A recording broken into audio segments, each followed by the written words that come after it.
Let's take a trip back in time to a place where theocracy and the courts based on that system determine if you're going to heaven or if you're condemned to hell. Yup, that's right, in good old Salem, Massachusetts, where everything is fine in the town for a while. I do say that everyone was in a panic. Poor young Ruth cannot eat and Betty cannot move. Everyone's crying witchcraft, but no one knows the true case. Abigail is a young lady in this town, niece to the minister, Reverend Paris. Reverend Paris is the father of one of the afflicted, Betty, and Paris was one who found her still.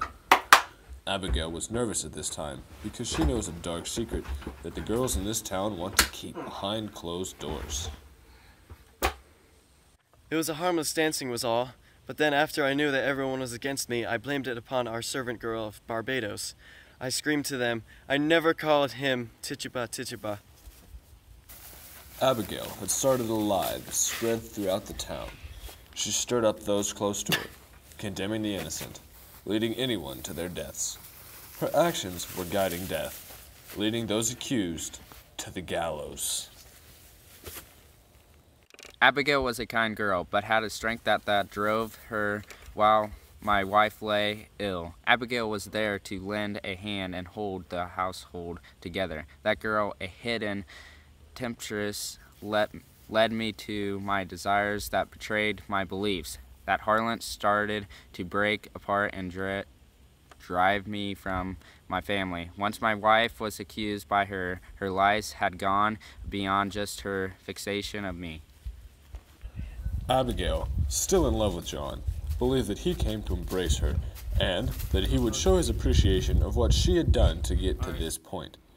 In actuality, John was there to confront and, in a way, force Abigail to halt her plans before they truly got out of hand.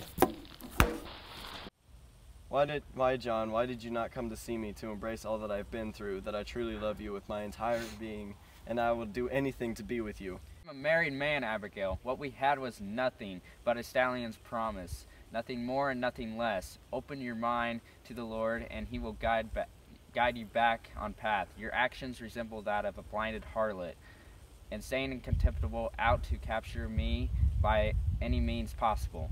How dare you, John? Do you not see my pain? Is my torment unseen? Are you unable to see what is clearly there? I see the doubt welling within you, and it's clouding your eyes from the truth. This scare tactic didn't faze Abigail, though. She hid her emotions and acting as if she were fearful of him. Believing that John was confused, Abigail left and planned to wait for this to pass. Abigail was a mysterious girl.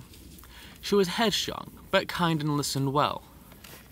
She did have a knack for hiding things, but otherwise she seemed like a normal girl. Then it happened, the incident, and she seemed different, as if hiding something. She acted frightened for the day that something would be found out.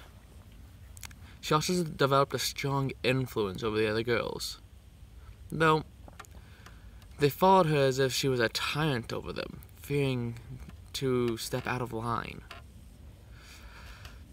I wasn't sure what Abigail was doing. She did help find the witches that threatened my ministry, but it looked like she loved the thrill out of it. Abigail was indentured to us as a servant, where she kept the house tidy and up to order. The work really added up when my wife took ill during the winter months.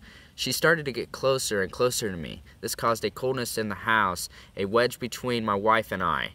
My life was a lie, for I had sinned and I would never be whole again. What did I think? Her actions infuriated me, and I wouldn't stand for this. Well, who in this town didn't know the girl who survived an Indian raid? Abigail, one of the most outgoing girls who still followed the set example. She was like an inspiration, though she didn't have her outburst, and no one really judged Abigail. She changed after her time at the Proctor. She had a more independent feeling about her, as if she would take on the world. Whenever she saw Goody Proctor, she would have a scoring look, as if a barrier separated them, while her attitude brightened up whenever John Proctor was around.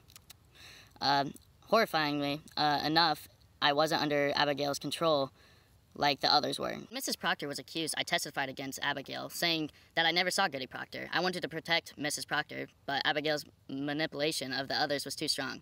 Abigail could have had me killed if she wanted to, though John Proctor is just the terrible man as well, controlling those around him and sending out his soul. He was truly under the devil's mind, and I think it was right to commend him. We were all suffering. We needed to back each other up. Everyone rejecting the devil's temptation to follow God's light. I treated them with kindness and respect, nothing like what John put on Mary's mind. Though John is an extraordinary man with a strong personality, I do have somewhat of a relationship with him, but that damned Elizabeth keeps lengthening the divide between us. If only she wasn't there, John and I could be raising the third child by now.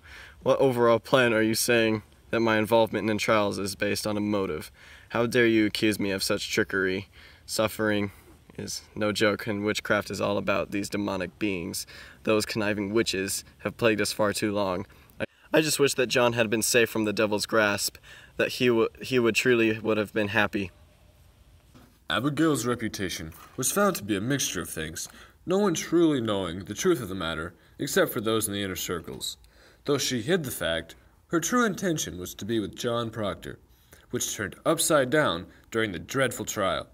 John tried to get his wife back, but was ultimately condemned for witchcraft. He kept to his faith, and in the end took his given fate.